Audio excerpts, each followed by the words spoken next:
introduce yourself to the microphone. All right, so I'm JG Quintel. I'm the creator of Regular Show and the voice of Mordecai. William Salyers, and I'm the voice of Rigby and whatever else has to be done. Anybody have any questions, or should I just keep talking? I mean, you are one of to lap into. I forgot one on hand. I was going to ask if you have to do anything to preserve your voices. Do you get nervous about this? Are they insured? No, not at all. No, that's a good question. It's just, well, for me anyway, it's just talking. So I feel like I can do it for a really long stretch. For sure. But in doing Regular Show, there are a lot of screams, some episodes more than others, and I've noticed, like, if you have an episode that's really heavy on that, it can hurt afterwards and you can lose your voice. Yeah. So they tend to, like, have you save the screams and the big yelling scenes for the end, so you don't do it at the front and then do whisper scenes. That would be bad. Very strategic. Yeah, and then sleeping enough. I don't yell at concerts anymore because that could damage the pipes. Totally. And then Yeah, go ahead. this guy knows all about long flights before recording. Bad idea. Yeah, I was coming back from the flight back from New Zealand was like a 14-hour flight or something like that. And I had to record the next day, and I had no voice. And I went into a dock in Burbank, and I took steroids every way you can take steroids. Yeah. And I managed to convince myself that I sounded pretty good. And then I went in, and I'm like, hey, that's okay, let's do it. And this dude just broke up laughing. Just like, And I was like, wait, let me film this. And yeah, it's he like, actually recorded He it. literally sounded like, I really want to try. I was like, Yeah. no. I'm really fascinated with how you developed the job to be voice people and how you got this specific job. And once you got the job, how did you create your character sound? Well, so the film came first, and that was in school where I voiced one of the characters in one of my student films. And it was kind of based off of me in college anyway, so I just voiced it with my own voice. And so it was all based off of, like, you know, if the character, you know, is in this situation, how would he react? Well, I just think of how would I react. And so that's how I come up with his reactions. But then for someone like, you know, Bill doing Rigby, it's a little different, I would think.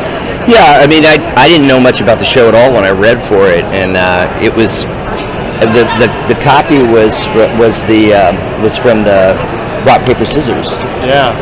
And so I've got dialogue that's like, two ties, you don't know what I'm going to throw next, baby, and I'm like, I don't know what that means. I don't. It's completely out of context. But I could tell that this was a character that kind of like, you know, had not found his mellow. Like, he's a very like angsty dude. So I just went with two ties. You don't know what I'm going to throw next, baby. And that's pretty much what I ended up doing for the show. Yeah, and when we're casting for something like this, you know, the storyboard comes first. So I have a storyboard where the story's all done and I've pitched it, but then we need to decide who these characters are what they're going to sound like. And so we do a casting net, and a lot of people send in their auditions. And so then I'm listening to all these different people doing Rigby for the first time and looking at a picture of Rigby and going like, nope, nope. And he sounded the best. He sounded the best. Well, I'm glad that worked out. Yeah. You have a collection of voices you can call upon, or do you just look at them and just sort of hear them in your head? More the latter. I mean, the thing about voice acting is, at heart, it's acting, and so you're not. It's funny. People seem to think that, like, they'll come up to you at a con and be like, "Hey, listen to the voices I do," and I'm like, "That's cool, but that's what we do is start with the character and work towards how we think that character would sound." And you know, Rigby's not the only character that I voice, so. You know, you go with the clues that you have in the material. And as far as voice stress goes, I learned a valuable lesson about not, because I voice a lot of video games, and I learned that I can't do that before a regular show record. I walked in one day. I don't know if you were there or maybe, but I walked in one day and Roger was there, and I had done a video game that morning. And you know, if you're doing particularly a combat video game, they don't want, you know, the director doesn't want to hear when you're being shot. They want to hear you go, ah. It's got to be, ah, you know. And so I walked in one day and Roger's like, fun night last night? No, I did a video game this morning. So. I don't know about you, but I'm planning to do an episode of Regular Show where he has to cry like that. Now that I've said it. Now that you've done it. Yeah. I like that. So speaking of video games, so I actually work for a video game outlet, and one of the things I love about regular show is, video games. It's a huge influence over this show. So I would love for you to talk a little bit about how video games sort of play into your, creation process and writing process, and what games sort of are influential for you. I mean, I was a Sega Master System kid, and that's why Sega Master System is in regular show, because everybody else that I knew had Nintendo, and so a lot of the games that I grew up with, there's way too many. Like, we have a lot. I actually have them all in my office right now. There's like a whole wall of my old Master System games and like Genesis games and all of that. But that was like, I remember when we got that one Christmas, it was just like the most fun thing. Like, my brother and I loved it, and we played it all the time, and like we burned through them like super fast, even though they were really expensive. I remember my mom being like, "These are $50," and we're like, "We need another one, please." And so all of that gets transferred into regular show, like the excitement over the box art, and then like playing the game, and whether or not a game is good or not, because like the gameplay, like some of them are really well done, and other ones are like, this is garbage, And so, I grew up in a time where there was a Blockbuster Video, and you'd go and like rent a game and be like, oh my god, this is our weekend, this is gonna be so good, So yeah, video games were really important, and then being able to make up fake video games that I wish were real was always really fun. Because we can make them really violent and stupid and like put them in the show. Dig champs, man. Dig champs. All that stuff. Or doing like subtle references to real games is also really fun. So I feel like a lot of people recognize the games. Like we did that in the movie. We referenced a ton of like some of my favorite games in the opening credits of the movie. So yeah, video games were like part of the DNA of the show for sure. If you were stranded on a desert island and could only bring one classic video game with you, what would it be?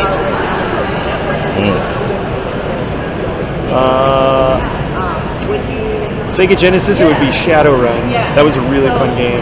Or for Master System, it would be Wonder Boy 3: The Dragon's Trap. Awesome game. That's specific. It is, and it's so good. You should play it.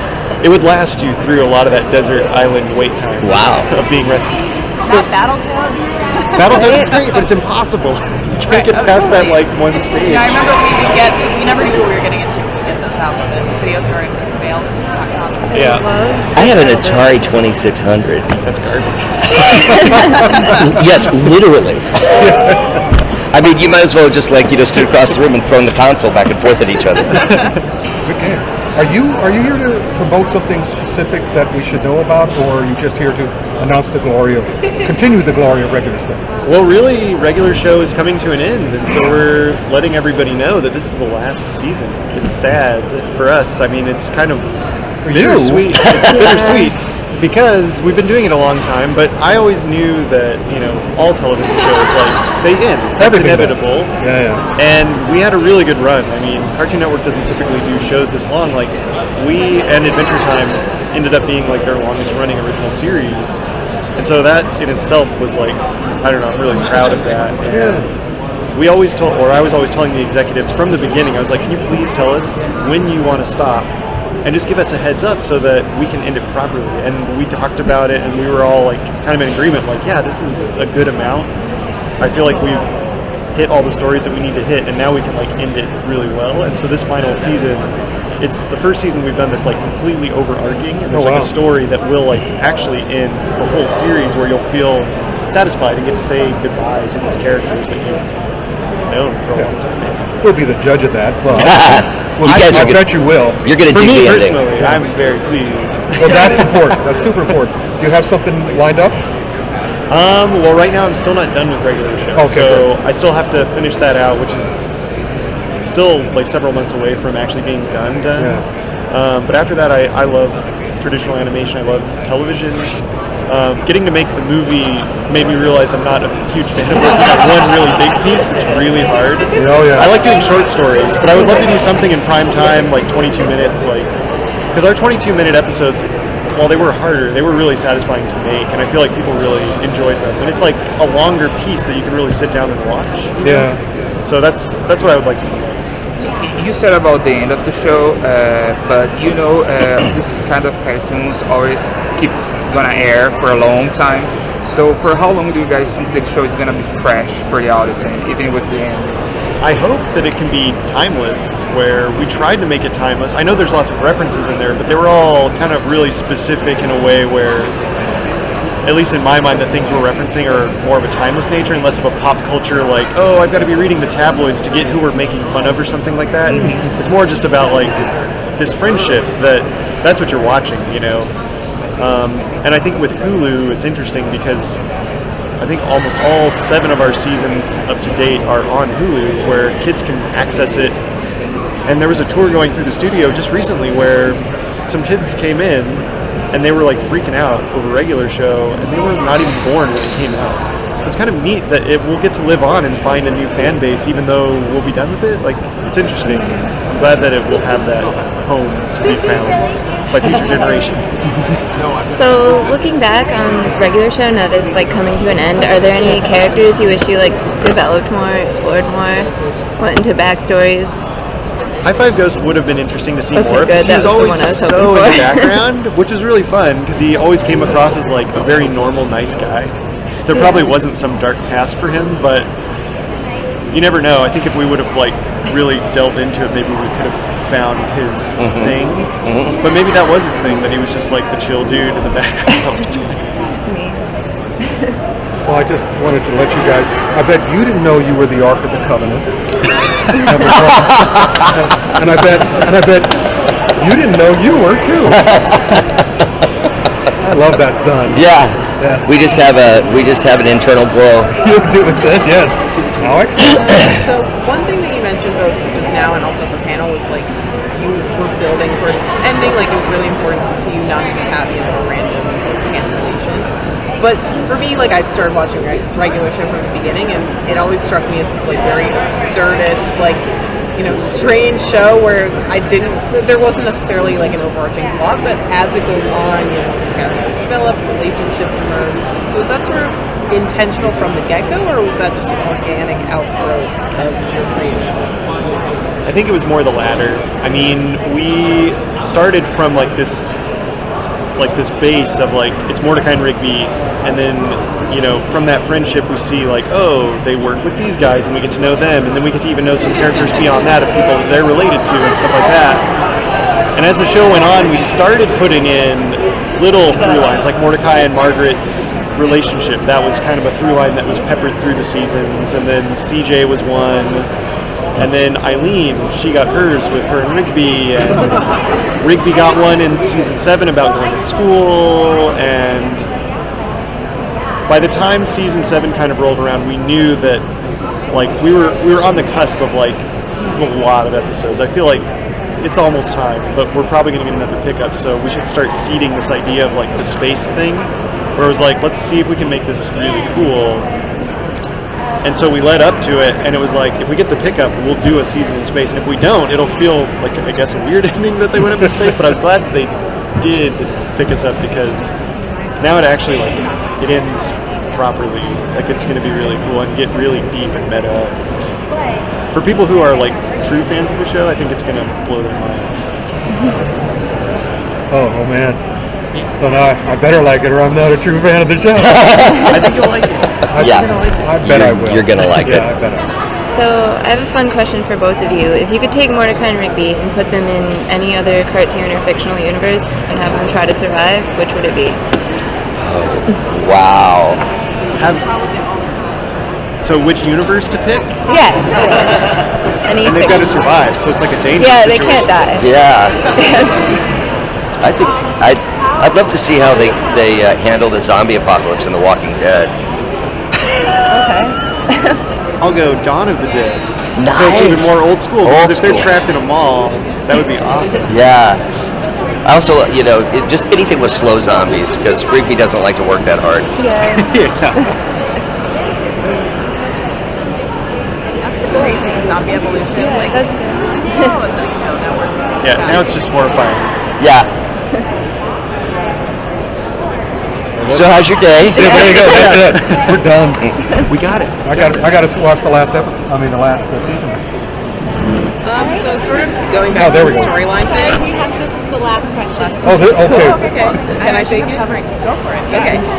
So again, about sort of the storyline thing. So again, I watched from the beginning, but I sort of you get busy, you sort of can't catch up with all your favorite shows all the time. But I remember dipping back in, and it was like, okay, wait, who's Thomas? Like, what's happening? Why does everyone hate this guy? Like, it sort of became more dense as all these additional moving pieces came in.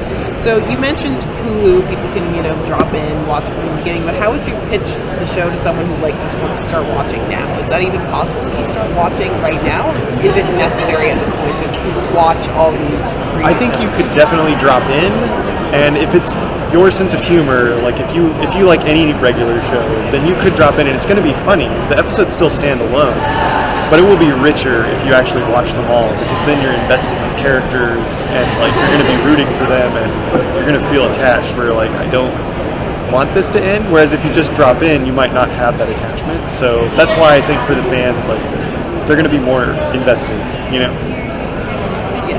Did you have a question? I think you could probably. No, I didn't. Okay. So the lesson is always never stop watching regular show. Yeah, That's right. I'm sorry, I went to college. What a waste of time. I've gone to college, I know. I should No, you could do both. you should have gone to work at a park.